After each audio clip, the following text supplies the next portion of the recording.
Cet après-midi, Emmanuel Macron qui s'est entretenu pendant plus d'une heure et demie avec Vladimir Poutine. Il s'est entretenu aussi, et merci de me le rappeler, Catherine André, avec le président ukrainien suite à cet entretien, Volodymyr Zelensky. On va tout de suite prendre la direction du palais de l'Élysée. Vous retrouvez Alison Tassin. Que se sont-ils dit? Sur quoi? Sur quel point se sont-ils exprimés Emmanuel Macron et Vladimir Poutine?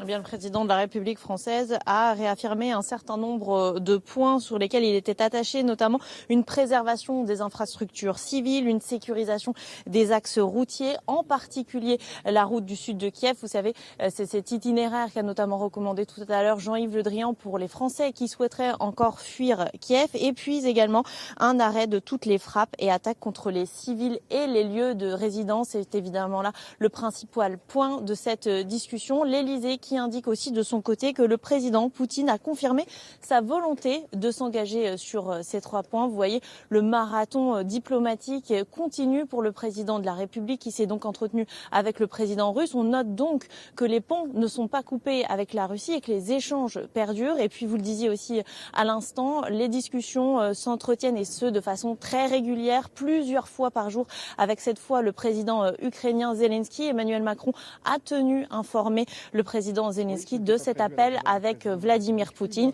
Enfin, un dernier mot, Emmanuel Macron est actuellement en entretien avec la présidente géorgienne avant de recevoir ce soir le chancelier allemand Olaf Scholz ainsi que Ursula von der Leyen. Merci Alison. Je remercie également Charlotte Lefetté qui est avec vous justement devant ce palais de l'Élysée.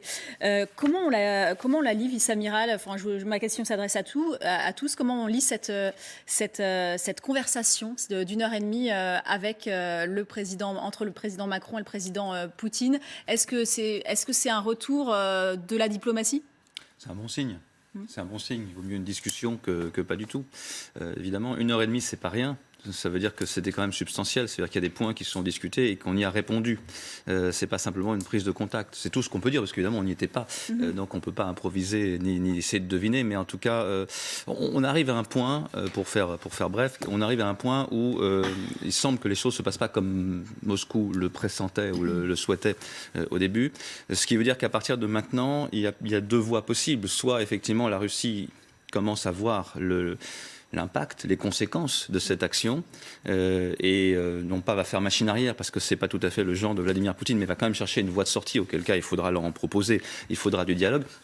Ou alors la Russie va vraiment utiliser la carte de la force pour continuer de négocier en position de force, et il va y avoir encore une intensification dans les prochains jours. Donc c'est pour ça que c'est très important de parler, de négocier, et on voit bien qu'à travers le président de la République française, c'est aussi l'Union européenne tout entière qui a le contact avec Vladimir Poutine, puisque c'est à la fois la France et la présidence française de l'Union européenne. Et à ce titre, c'est plutôt une bonne nouvelle, même s'il ne faut pas en attendre forcément de miracle tout de suite. Oui, Catherine. Oui, d'autant qu'on se souvient très bien que l'une des fois où le président Macron avait parlé avec le président Poutine, la conclusion était que Vladimir Poutine acceptait l'idée d'un sommet avec Joe Biden, et qu'en fait, quelques temps après, il a attaqué l'Ukraine. Donc, oui, tout était en éclat, il n'y a pas eu de sommet. Oui, c'est quand même à prendre avec beaucoup de circonspection. Mais en tout cas, il est évident qu'il faudra un moment ou un autre négocier de nouveau avec Vladimir Poutine, et qu'on voit qu'Emmanuel Macron, l'ayant rencontré, lui ayant parlé à diverses reprises, il a l'air de prendre un peu le lead, effectivement, parmi les Occidentaux,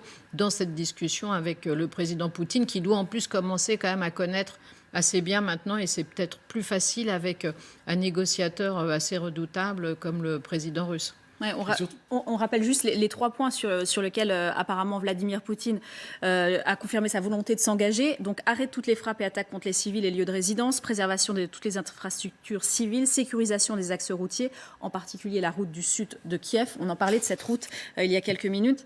Pour autant, le président de la République a demandé un cessez-le-feu. Il n'y a pas encore de cessez-le-feu, on est bien d'accord, même si le président ukrainien le demandait et qu'il y a un sommet à la frontière avec le Bélarus. Il n'y a pas de cessez-le-feu, mais on est vraiment dans ce que le président Macron voulait depuis le départ. C'est à la fois toujours garder le lien, parce qu'il y a un moment où il va falloir essayer de sortir de quelque chose, mais en position de force, sans céder. C'est pour ça qu'hier, il fallait répondre avec beaucoup de sang-froid, ce qui a été fait.